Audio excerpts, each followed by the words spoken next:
pessoal, tudo bem? Tô aqui no canal do meu pai, meu nome é Samuel, tem o canal do Desbravador Samuel07 e tô aqui com a segunda parte que a gente vai começar. Por que foi permitido o pecado, tá bom? Então fica aí com essa parte aí, mas antes, vamos fazer uma oração. Querido Deus, amado Pai, muito obrigado por mais vídeo, muito obrigado por esse momento de transmitir a mensagem para outras pessoas, Senhor Jesus, que tanto é necessário a gente pregar o Evangelho.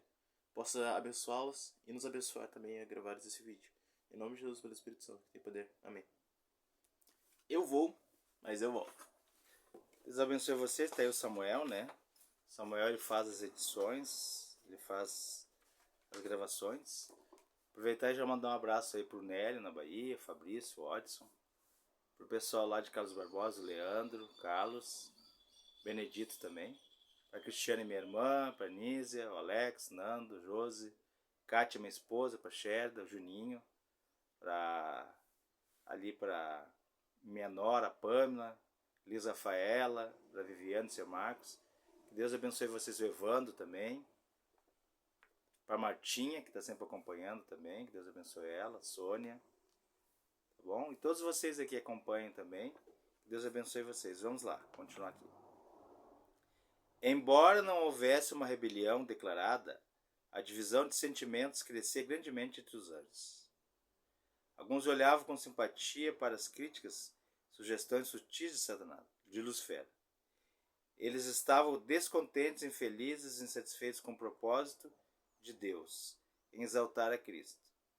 Entretanto, os anjos que eram leais defenderam a sabedoria e a justiça do decreto divino.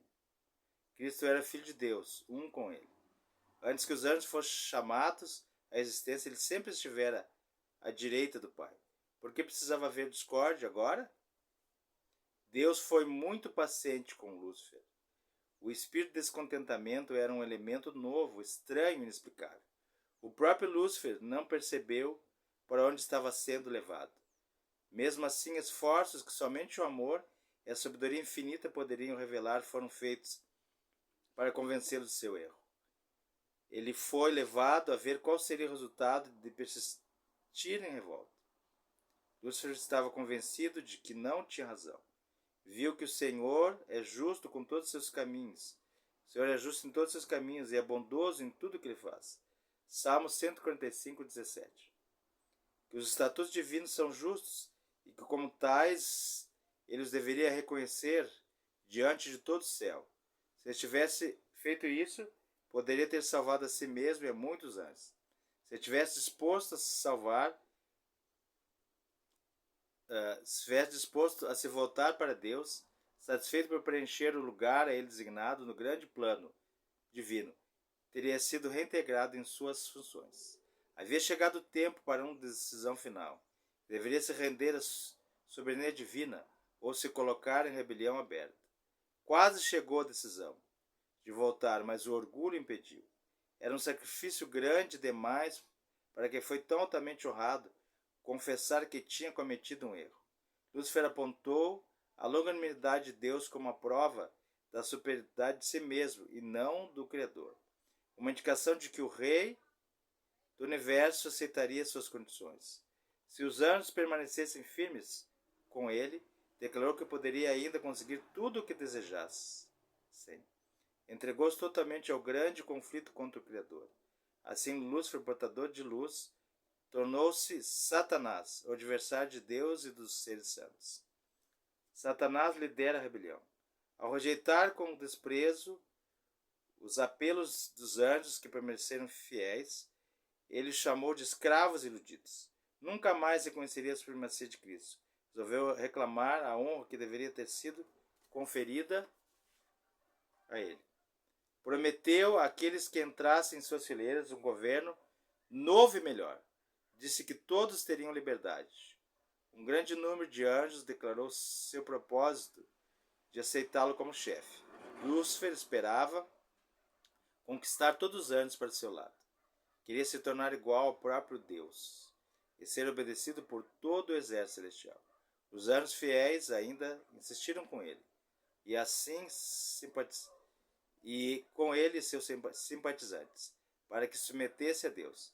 apresentou-lhes o resultado inevitável caso recusassem.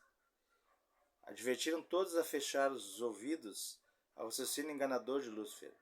Insistiram com ele e seus seguidores para que buscasse a presença de Deus sem demora e confessasse o erro de questionar sua sabedoria e autoridade. Muitos ficaram inclinados a se arrepender de seu descontentamento e ser recebidos novamente no favor do Pai e de seu Filho. Lúcifer, porém, declarou que os anjos que se uniram a ele tinham ido longe para retroceder. Deus não os perdoaria. Quanto a ele, estava decidido a nunca mais reconhecer a autoridade de Cristo. A única opção que restava era exigir sua liberdade de adquirir pela força os direitos que não lhe haviam sido concedidos. Deus permitiu que Satanás levasse avante sua obra, até que o espírito de descontentamento resultasse em revolta completa. Era necessário que seus planos se desenvolvessem completamente, a fim de que todos pudessem ver a sua verdadeira natureza. O governo de Deus incluía não somente os habitantes do céu, mas todos os mundos que ele tinha criado.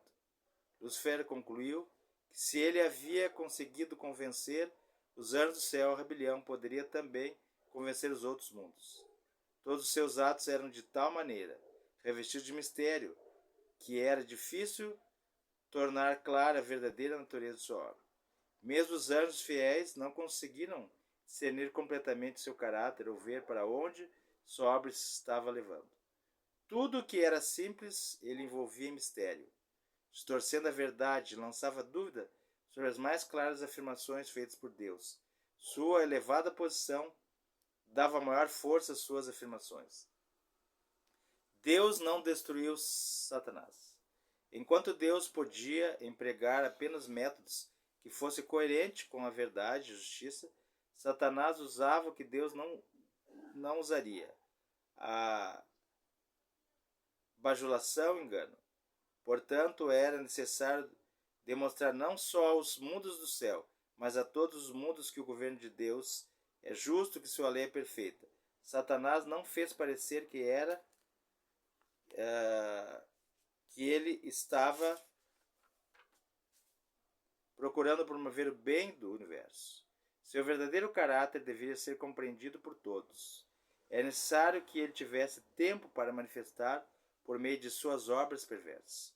Ele declarou que todo mal era o resultado da administração divina. Era seu objetivo aperfeiçoar os estatutos de Deus. Por isso, Deus permitiu que Lúcifer demonstrasse a natureza de suas pretensões, a fim de demonstrar o efeito das mudanças por ele propostas na lei divina. Sua obra deveria condená-lo. Era preciso que todo o universo visse o enganador desmascarado. Porque Deus não destruiu Satanás? Mesmo depois que foi expulso do céu, a sabedoria infinita não destruiu Satanás. A fidelidade das criaturas de Deus deve ser baseada na certeza de sua justiça e amor.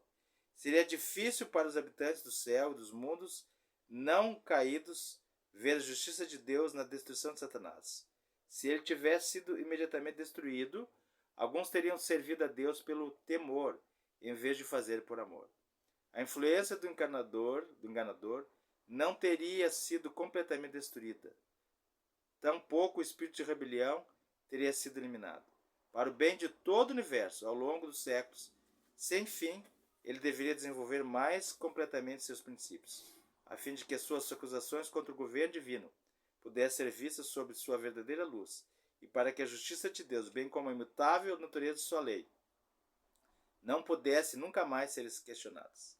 A rebelião de Satanás deveria ser uma lição para o universo durante todos os tempos que viriam, um testemunho perpétuo da natureza do pecado e de seus terríveis resultados. Assim, a história dessa experiência com a rebelião seria uma eterna defesa a todos os seus santos para impedir que fossem enganados quanto à natureza de sua transgressão. As suas obras são perfeitas e os seus caminhos são justos, e Deus é fiel e não comete erros. Justo e reto é ele. Deuteronômio 32, 4. Então aqui nós concluímos sobre os escolhidos, patriarcas e profetas na linguagem de hoje. Mas eu quero ler mais uma partezinha para vocês aqui, pequenininha, só para completar essa parte sobre o inimigo, tá? Precisa aqui. O inimigo saiu como vencedor no jardim do Éden, tá certo? Assim pensava. Satanás tinha sido bem-sucedido ao convencer um terço dos anjos no céu e a se tornar inimigo de Deus.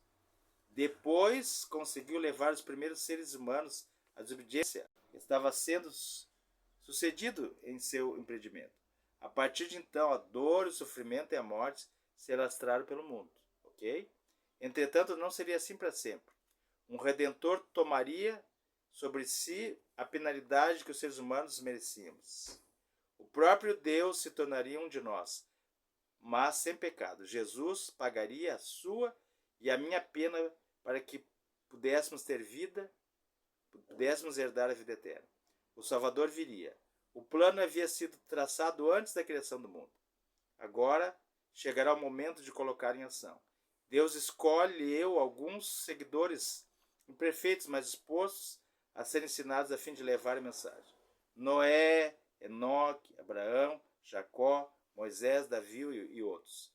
Desde o primeiro dia em que o pecado entrou em nosso mundo, o amor e a graça de Deus têm guerreado contra ele.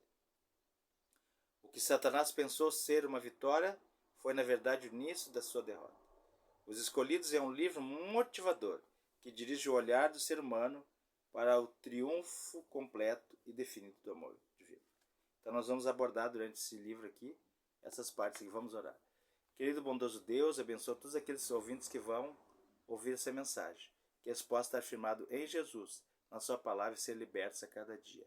Em nome de Jesus. Amém. Um abraço para vocês. Se inscreva e compartilhe. Samuel está aqui para dar um tchau para vocês aí. Tchau, pessoal. E para falar do canal dele também. Se inscreve lá no meu canal, Desbravador Samuel07. E deixa o like e se inscreve. Se inscreve, compartilha. Um abraço e Samuel, tamo? Junto! Valeu, até a próxima.